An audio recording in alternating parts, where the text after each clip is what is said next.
जितनी बड़ी बिल्डिंग नहीं है उससे बड़ा पेड़ जो है उसमें उग गया है। ये जो ट्रॉली है, ये ट्रॉली एक समय में गन्ना को लाद कर मिल तक पहुंचाने का काम करती होगी। कामगारों के रहने के लिए इन कमरों का इस्तेमाल किया जाता होगा। सरकारें आई, सरकारें चली गई, नेता बदल गए, जो आया उसी ने कहा कि हम इस मिल को चालू करेंगे। लोहे हैं और वहाँ की जो मशीनें हैं उसको सरकार ने किसी प्राइवेट कंपनी के हाथों में बेच दिया है।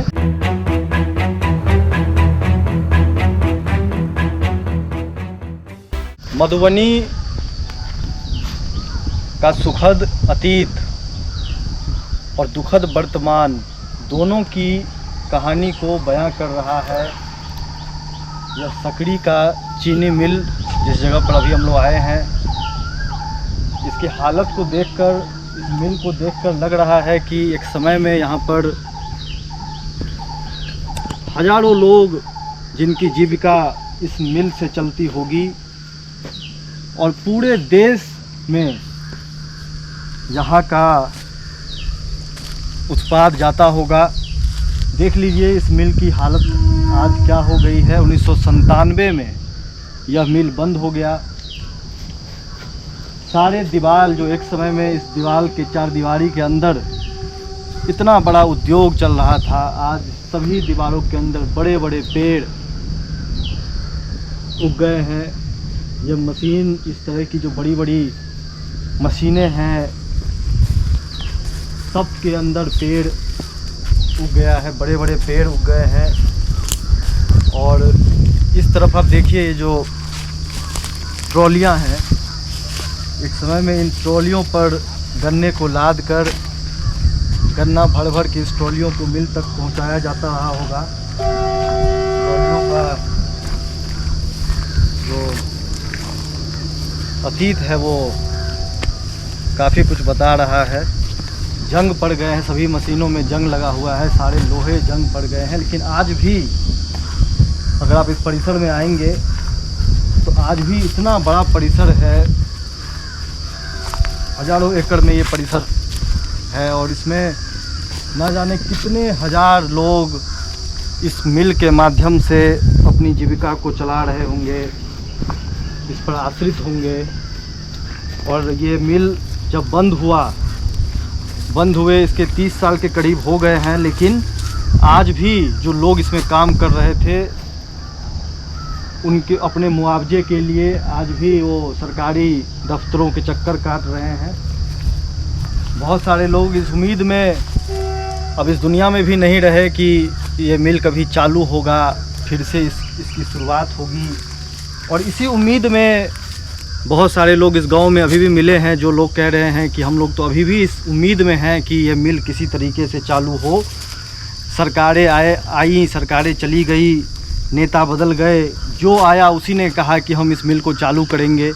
लेकिन ये मिल अभी तक चालू नहीं हो पाया है। और इसकी जो हालत है, इसकी जो अब स्थिति हो गई है इस लोहे की, वो देखकर तो अब नहीं लग रहा है कि ये मिल अब किसी भी सूरत में फिर से चालू होने की स्थिति में अब है। अगर सरकार चाहेगी भी तो इन मशीनों के माध्यम से तो अब ये मिल चालू नहीं हो पाएगा। निश्चित तौर पर नई मशीनें, नई व्यवस्था बनानी होगी और फिर से उसी तरीके का उद्योग को शुरू किया जा सकता है। लेकिन उसके लिए फिर से नया प्रयास, नीयत साफ होने की ज़रूरत है। सिर्फ वादों से काम नहीं चलेगा। लोग आ रहे हैं, इसी के नाम पर वोट ले रहे हैं और कहीं ना कहीं जो मुआवजे हैं, जो इन मज़दूरों ने यहाँ पर अपना परिश्रम किया है, उनको कहीं ना कहीं वो मुआवजा मिलना चाहिए।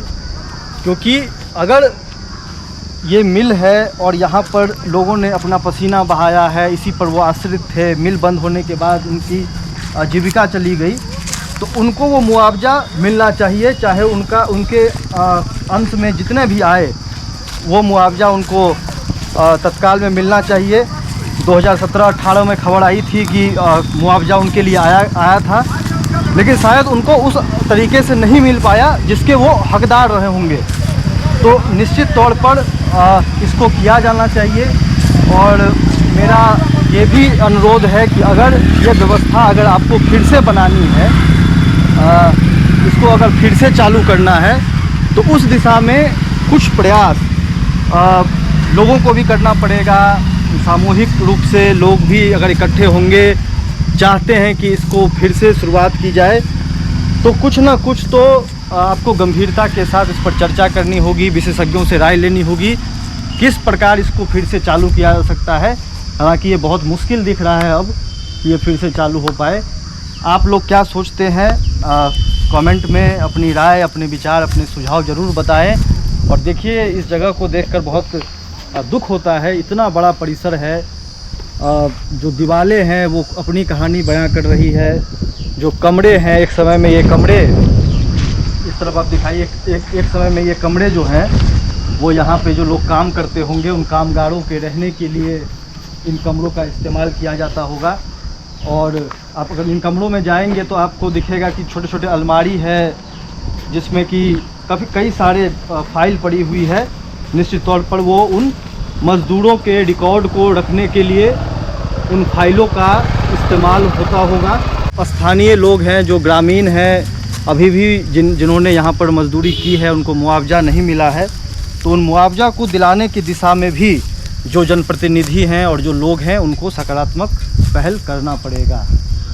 आप लोग क्या सोचते हैं, ज़रूर अपनी राय को, अपने सुझाव को कमेंट बॉक्स में ज़रूर बताएं। हम लोग इससे पहले रैयाम चीनी मिल पे भी, वहाँ पर भी गए थे और वहाँ की भी जो स्थिति है कमोबेश यही है। हालांकि वहाँ के जो लोहे हैं और वहाँ की जो मशीनें हैं उसको सरकार ने किसी प्राइवेट कंपनी के हाथों में बेच दिया है। कम से कम यहाँ पर वो लोहे हैं, वो मशीनें अभी भी यहाँ पर हैं। तो अब इनमें भी जंग लगा हुआ है, ये भी अब उपयोग के लायक तो नहीं है, लेकिन इनका भी कुछ ना कुछ इस्तेमाल आने वाले समय में किया जा सकता है। कि मशीनें हैं, एक समय में ये मशीन, ये जो ट्रॉली है, ये ट्रॉली एक समय में गन्ना को लाद कर मिल तक पहुंचाने का काम करती होगी। इसमें बाकायदा पटरी भी बिछी हुई है और इन्हीं ट्रॉलियों के माध्यम से गन्ना जो है मिल तक पहुंचता होगा। ये आप शेड देख रहे हैं, पूरी तरीके से खंडहर में तब्दील हो गया है।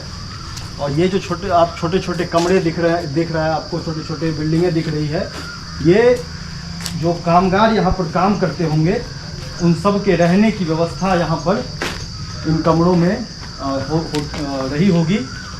और इन कमरों में भी आप देखिए मशीनें पड़ी हुई हैं, खंडहर बना हुआ है, कोई देखने वाला नहीं है। लोहे हैं, जंग पड़ गए हैं, कोई इसको देखने वाला नहीं है। दीवारों से, मकानों से जो है, कमरों से खिड़कियाँ गायब है, लकड़ियाँ गायब है। कोई ना कोई आता होगा, अपने हिसाब से लकड़ियों को उखाड़ लेता होगा, लोहे को उखाड़ लेता होगा। और धीरे धीरे ये पूरा जो चीनी मिल है वो खंडहर में परिवर्तित हो गया है। ये दिखाइए, पूरा लोहा पड़ा हुआ है, कोई देखने वाला नहीं है और ना तो इसके फिर से शुरुआत होने की कोई उम्मीद दूर दूर तक कहीं दिख रही है। अगर वो बिल्डिंग अगर आप दिखाएंगे, जितनी बड़ी बिल्डिंग नहीं है, उससे बड़ा मकान, उससे बड़ा पेड़ जो है उसमें उग गया है। तो मुझे नहीं पता किस तरीके से लोग जब चुनाव में आते हैं, जब नेता चुनाव में भाषण देते हैं तो इसको पुनरुद्धार करने की बात करते हैं। कोई प्लानिंग नहीं, कोई चर्चा नहीं, कोई डिस्कशन नहीं, लेकिन फिर भी बड़े बड़े मंचों से खड़े होकर कह देना कि चीनी मिल हम शुरुआत कर देंगे, चीनी मिल फिर से चालू हो जाएगा, इसका कोई आधार नहीं है। जब तक कि हम लोग ज़मीनी हकीकत को नहीं समझेंगे, ज़मीन पर आकर नहीं देखेंगे कि असल में क्या हकीकत है, और फिर लोगों को साथ में लेकर, फिर विशेषज्ञों से चर्चा कर इसके दिशा में कैसे इसका पुनरुद्धार हो सकता है, इस दिशा में जब तक हम लोग सही नियत के साथ प्रयास नहीं करेंगे, तब तक इसका पुनरुद्धार संभव नहीं है। यही सारी चीज़ें आप सबों को दिखानी थी। जय बिहार, जय मिथिला।